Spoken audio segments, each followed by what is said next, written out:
Graça e paz, irmãos. Venho na presença de vocês nesse momento para trazer a palavra de Deus, para semear a palavra de Deus em vossos corações. A palavra de hoje ela se encontra em João 10, do 1 ao 18. Diz o seguinte: em verdade vos digo que o que entra pela porta do aprisco das ovelhas, o que não entra pela porta do aprisco das ovelhas, mas sobe por outra parte, este é ladrão e salteador. Aquele, porém, que entra pela porta, este é pastor das ovelhas. Para este o porteiro abre e as ovelhas ouvem sua voz. Ele chama pelo nome as suas próprias ovelhas e as conduz para fora. Aqui um detalhe.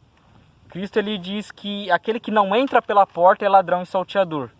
Então, para entender quem é o ladrão e salteador, você tem que entender quem é a porta, ou o que é a porta. E Jesus vai explicar mais para frente. Depois de fazer sair todas as que lhe pertencem, vai diante delas e elas o seguem, porque lhe reconhecem a sua voz. Mas de modo algum seguirão o estranho. Antes fugirão dele, porque não conhecem a voz dos estranhos. Jesus lhe propôs essa parábola, mas os judeus não compreenderam o sentido daquilo que lhes falava. Jesus, pois, lhes afirmou de novo: em verdade vos digo, eu sou a porta das ovelhas. Todos quantos vieram antes de mim, os fariseus, são ladrões e salteadores, mas as ovelhas não lhes darão ouvido. Ou seja, aqueles que ouvem e discernem a voz, mas não seguem a voz dos estranhos, é aqueles que não seguem a voz dos falsos profetas, mas só seguem a voz do Deus unigênito, Cristo Jesus. Só seguem a verdade, só seguem a palavra de Deus. Só seguem a voz dele que nos guia até os dias de hoje. Jesus lhes afirmou de novo: em verdade vos digo, eu sou a porta das ovelhas. Todos quantos vieram antes de mim são ladrões e salteadores, mas as ovelhas não lhes darão ouvido. Eu sou a porta, as ovelhas verdadeiras, os que verdadeiramente pertencem a Cristo. Eu sou a porta, se alguém entrar por mim será salvo. Entrará e sairá e achará pastagem. O ladrão vem não somente para roubar, matar e destruir. Eu vim para que tenham vida e a tenham em abundância ou eternamente, que é o mais ideal. Porque quando se fala de abundância, muitas pessoas imaginam abundância de pão, abundância de vestimenta, fartura física.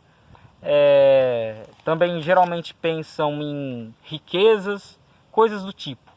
A palavra abundância aqui nesse texto pode ser facilmente substituída pela palavra eternamente, sem adulterar o texto, já que o sentido original é justamente esse, que Cristo vem para trazer vida eterna. E qual que é a missão de Cristo? Expor o pecado de seu povo. Ele veio salvar o seu povo de seus pecados. É o que o anjo disse para Maria. Ele se chamará Jesus porque ele salvará o seu povo de seus pecados.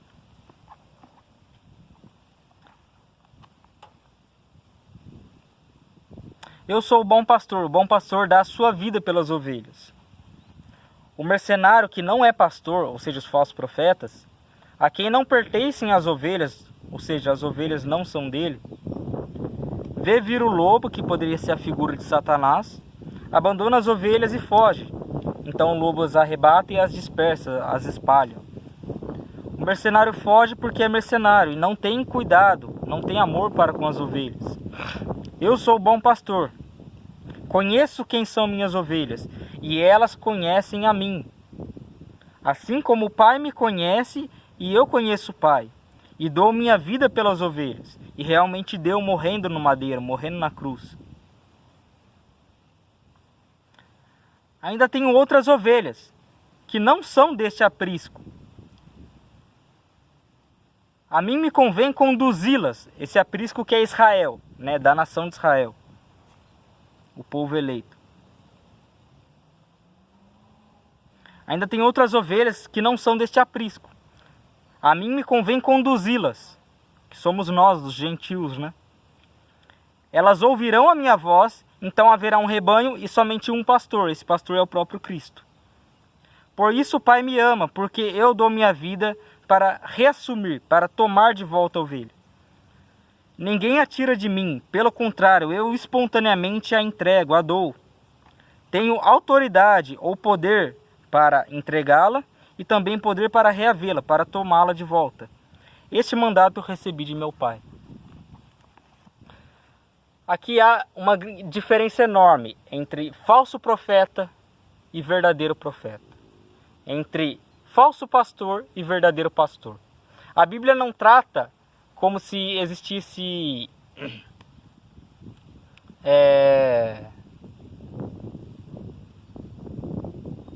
um pastor e um falso pastor.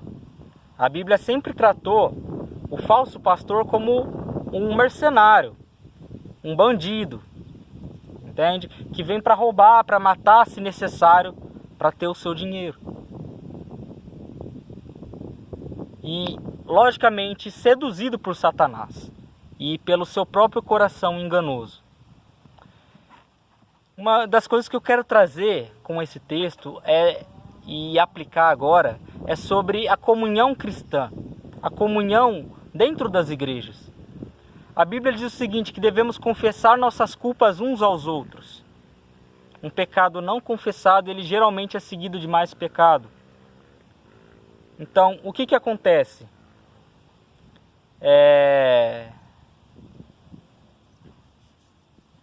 Uma pessoa, por exemplo, que fofoca dentro da igreja, geralmente, por que não confiamos de contar os nossos pecados aos irmãos?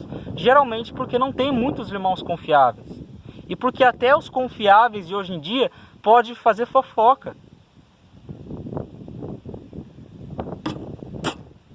Compreende? Até os confiáveis de hoje em dia podem fofocar. Então, o que acontece? Ali dentro todos deveriam ser confiáveis, de guardar o segredo, de guardar entre aspas o segredo, de tentar ajudar na questão do pecado do próximo, por meio da palavra de Deus, da exposição da palavra de Deus, porém trazendo duas pessoas que estão em desavença, a fim de que ambas se reconciliem, sendo pacificadores. Esse é o fato. Isso é o que de fato deveria haver dentro da igreja. Existem mais pessoas pacificadoras que trazem as pessoas que se tiveram uma desavença e faça com que elas se reconciliem por meio da palavra de Deus. Isso deveria haver dentro das igrejas. E é algo que não é aplicável hoje em dia por conta da maldade deles. Mas deveria ser aplicado. Entende? Então o que acontece?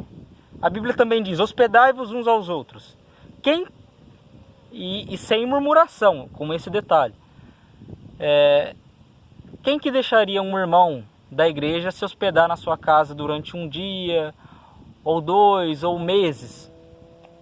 Por exemplo. Entende? Ou até mesmo meses. Praticamente ninguém. Por quê? Por que surgiria a murmuração? É por causa do seu pecado. É porque você quer que o seu pecado, a sua maldade... Às vezes um homem, por exemplo, que bate na esposa todo dia. Você acha que ele vai querer que um irmão esteja dentro da casa dele para ver ele batendo na esposa? Ele vai querer esconder, resguardar a sua maldade até aquela pessoa ir embora. Ele não vai receber muito bem essa pessoa, ele vai querer que essa pessoa vá logo embora, para ele voltar a espancar a sua esposa. Então o que acontece? É justamente pela maldade humana. É porque você não quer que ninguém veja você brigando com seu marido, ou com a sua esposa, ou é porque é sempre porque você quer preservar uma autoimagem de si mesmo, uma imagem de santidade falsa. É porque você quer sempre mascarar a sua maldade com boas ações, ou tentando esconder as suas más ações, que é o mais ideal a se dizer, né? O homem ele só consegue fazer uma bondade, algo bom, de fato, porque Deus assim o quer. E porque Deus ele é soberano e refreia a maldade do homem. Um dos maiores milagres inexplicáveis é o seguinte: se todos são maus, por que existem homens bons? Porque exista quem faça o bem se todos são maus, essencialmente maus em seus corações. Porque o coração ele fala de natureza. E um animal selvagem, que podemos configurar o pecado como um animal selvagem, ele não deixa de ser selvagem porque o seu coração está dentro de si ser selvagem, compreende? Então o que acontece? A selvageria está dentro do animal. E com o homem não é diferente. Está dentro do homem a sua maldade. E ele não está sendo apenas tentado pelo diabo, mas por si mesmo. Então dizer que existe a vontade de Deus, a vontade do diabo e a vontade do homem, não está totalmente errado. Porém, a nossa vontade é a vontade do diabo. Uma vez que o diabo quer que a gente faça a nossa vontade. Uma vez que ele quer que a gente cumpra os nossos pecados, as nossas concupiscências. E temos que entender que essa autopreservação de si mesmo vem por um falso conceito do que é ser cristão. Ser cristão não é ser perfeito. E, querendo ou não, a gente sempre pensa que o cristão ele não pode errar em momento nenhum. Que seria um grande absurdo, um grande escândalo o cristão errar. E de fato é um escândalo. Porém, o cristão ele é falho. Ele não é perfeito como Cristo. E isso é algo bom, é algo que nos leva a querer ser melhores. Porque se você tem um objetivo, você vai atrás daquele objetivo. E ir atrás de Cristo é um objetivo inalcançável. Querer ser igual, exatamente igual a Cristo, é um objetivo inalcançável que nos leva a uma melhora constante todos os dias. Entende? Por isso nunca vamos ser perfeitos. Porém, devemos buscar o aperfeiçoamento constante até que Cristo venha. Devemos amar uns aos outros também. E uma das palavras é que o amor seja sem fingimento. Amai o mal, aborrecei o mal, apegai-vos ao bem. É o que está escrito. Aborrecei, odiai o mal, mais claramente dizendo. Então o que acontece? O homem ele é essencialmente mau e ele vai querer esconder os seus pecados. Não tem outra maneira, ele vai querer esconder os seus pecados. Então o que acontece? Pela maldade humana, é impossível, até mesmo por lógica humana, é impossível que um homem seja bom. Embora a lógica humana também está corrompida devido ao pecado de Adão, né? Devido ao nosso pecado, que está intrínseco no nosso coração. A nossa maldade, ela é algo extremo. Nós não conseguimos compreender o quanto o nosso pecado ofende a Deus. Não conseguimos compreender, nem pesar em uma balança, o quão pesados são os nossos crimes, os nossos pecados. Também devemos entender o seguinte: sendo os homens maus, as leis que eles criarão serão leis para benefício próprio, para benefício do seu próprio egoísmo. Qual que é o egoísmo de uma mulher que quer abortar? Logicamente, não querer ter o seu filho, querer assassinar o seu filho e não se assumir como assassina. Então, o que acontece? Se a lei do país de hoje, eles legalizarem o aborto, você vai abortar? Logo a gente chega a uma única conclusão: ou você segue a lei de Deus ou você segue a lei dos homens. Em outras palavras, ou você segue a lei de Deus ou a lei do capeta, porque os homens só fazem a vontade do capeta. É logicamente isso. Então o que acontece? Nunca houve 3 caminhos, só houve 2 caminhos. Porque o que nós fazemos, a nossa vontade, é a vontade do diabo. Por isso devemos analisar completamente a palavra de Deus. Assim como um detetive ele procura pistas para identificar um crime, assim devemos, na palavra de Deus, encontrar pistas de como viver e de como cumprir a vontade de Deus. E essas pistas serão essenciais. Quando se encaixarem, elas formam, elas relatam a verdade, elas relatam o fato, o ocorrido. Entende? Então o que acontece? É fato que o homem não pode se salvar por si mesmo. É fato que o justo, o homem justo, verdadeiramente justo, quando ele peca, ele não pode se justificar por sua bondade. Praticar mais bondades não vai limpar o pecado que está no coração dele. Pelo contrário, o buraco do seu pecado vai ficar cada vez maior. E vai ser cada vez mais difícil de fechar esse buraco. Mas não existe um buraco que a mão de Deus não feche, que a mão de Deus não consiga tampar. Não existe brecha que Deus não consiga tampar para que o inimigo não entre. Entende? Deus ele é infinitamente poderoso. Ele, nesse exato momento, ele está com as mãos no seu coração, fazendo-o pulsar, fazendo levar sangue, nutrientes para o seu corpo todo, fazendo com que os sinais elétricos no seu cérebro sejam conduzidos a fim de gerar um pensamento, um sentimento. Ou seja, se você vive é porque Deus quer que você viva.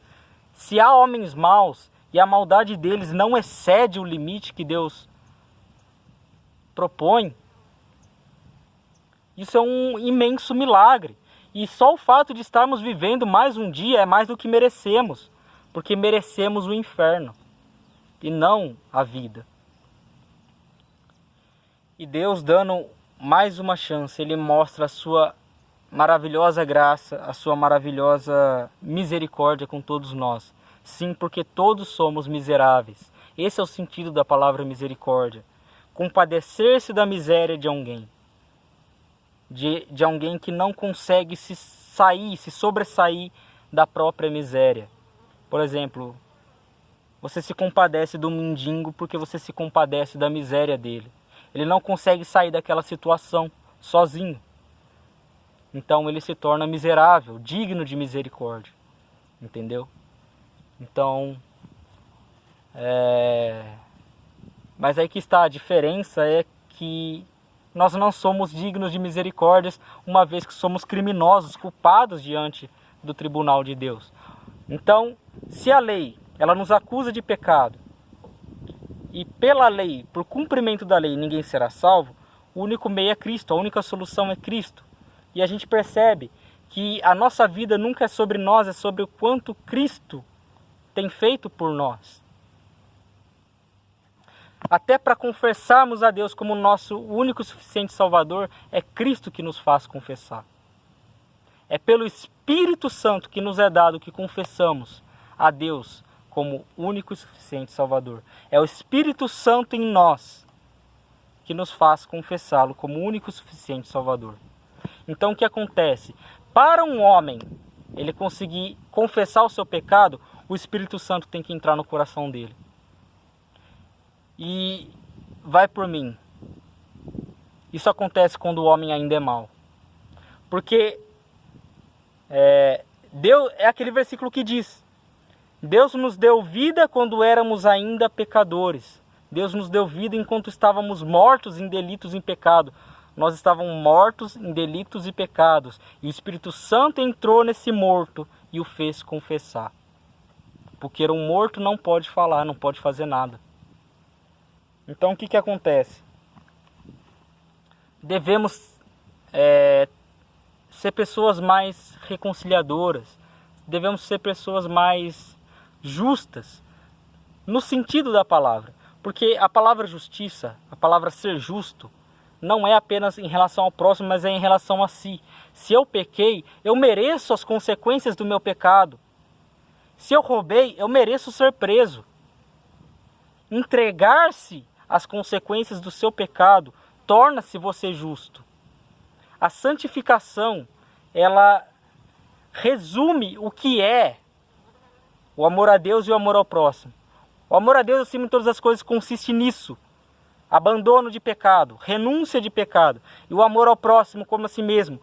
Deus diz, amai a Deus acima de todas as coisas, com todo o seu coração, com todo o seu entendimento,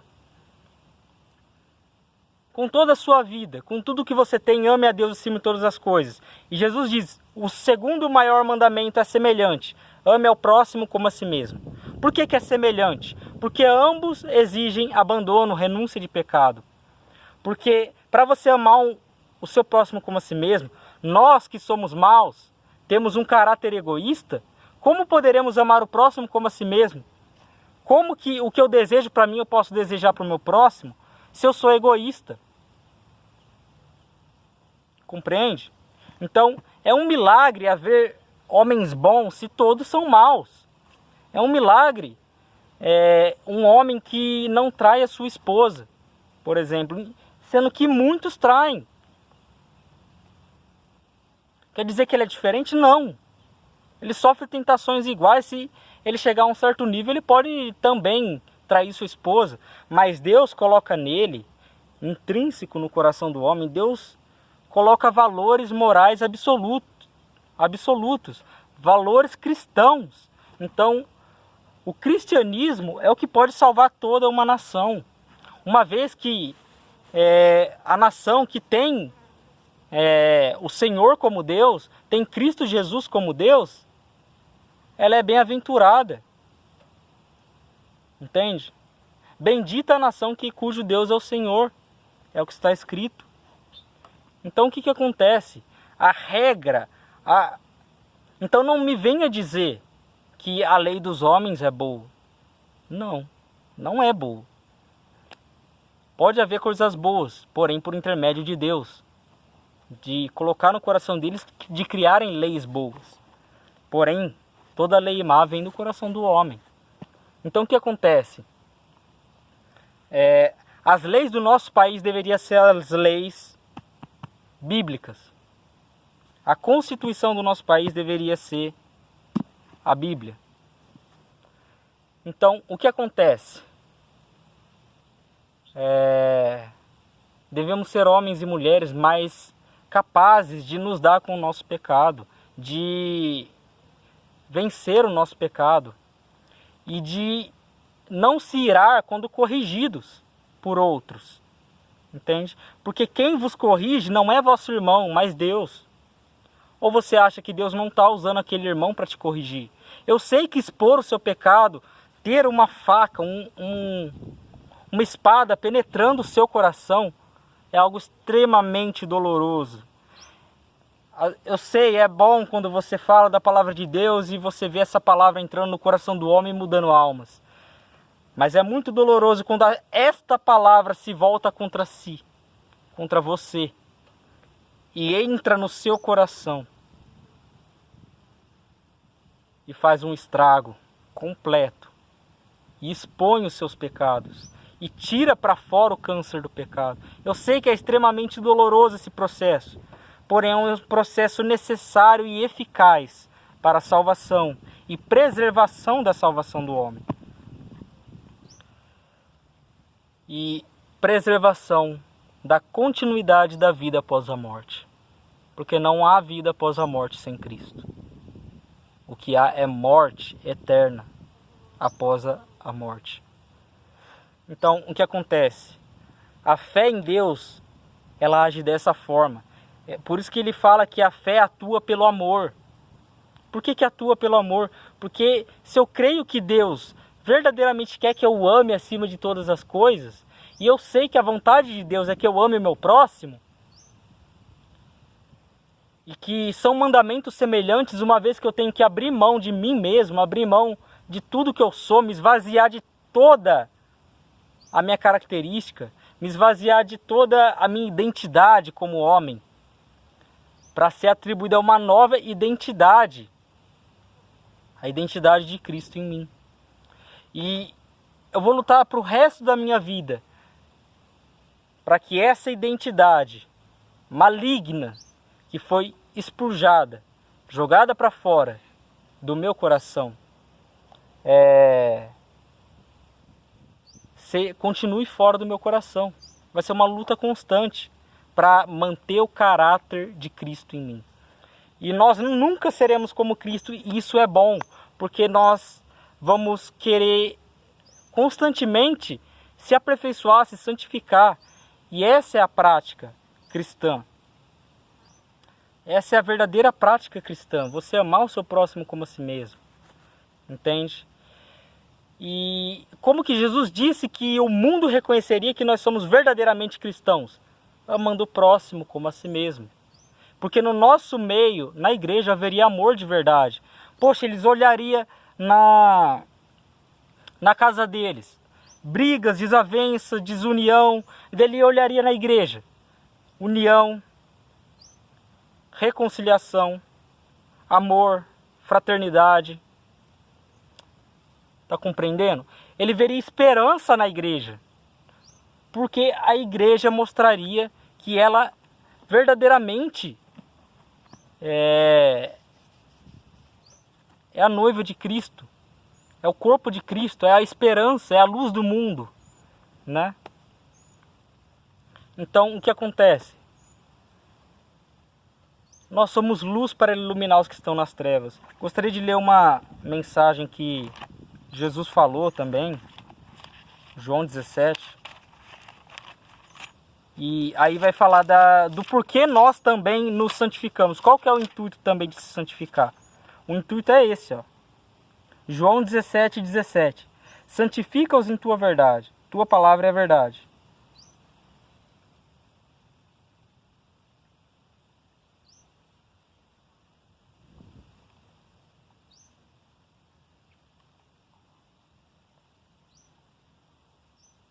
Aqui, ó. Verso 18. Assim como tu me enviaste ao mundo, também eu os enviei ao mundo.